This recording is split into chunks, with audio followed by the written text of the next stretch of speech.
Hello, I am Alyssa Young. I am going to go over the difference between Google and Google Scholar for research and how to search for scientist information in both. The difference between Google and Google Scholar is that Google Scholar focuses on the scholarly literature available on the internet. This includes articles, theses, books, abstracts, U.S. court opinions, and patents found on the websites of academic publishers, professional societies, online repositories, universities, and more.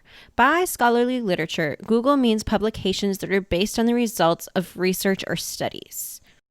Because much of what ends up in Google Scholar is vetted by software, not a real person, you want to be careful and double check what you find is in fact scholarly. The software sometimes gets it wrong. Google, on the other hand, has a broader scope and retrieves resources regardless of where online they come from. Resources in a Google search do not have to be scholarly, and they do not have to be based on research.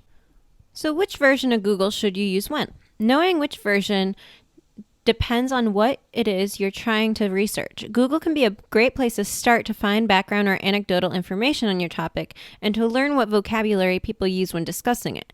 As you progress into your topic, you may need studies or other scholarly material to back up your stance, so you may want to switch over to Google Scholar to focus on more scholarly literature. Important thing to know about Google Scholar is that you should add JMU libraries to your Scholar when off campus. If we have an article you are looking for, you will see a Get JMU Access link to the right of the citation. Let's try searching for amylase enzyme brewing in Google and then try the same search in Google Scholar. What differences will we see? As you can see right here, we have a lot of brew your own type websites available on Google and much less scientific research articles or scientific websites.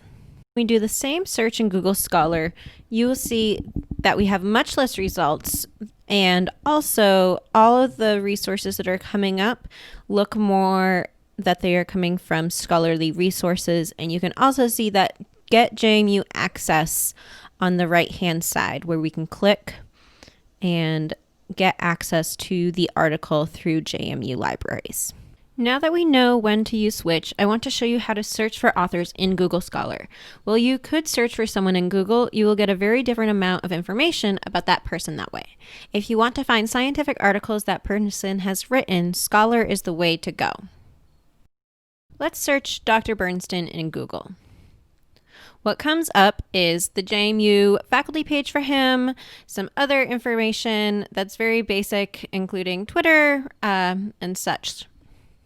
When we search in Google Scholar, what you will see pop up includes different papers that he has authored, and also you can see that he has created a user profile on Scholar. So if you select that for someone, you're able to see a little bit more specifics about where they work and a list of the publications that they've created and how many times they have been cited. The difference that you'll see when we look up Dr. Reisner is that she does not have a Google Scholar profile, which means there is another Dr. Reisner who's a chemist that is mixed in with these articles that she has also published.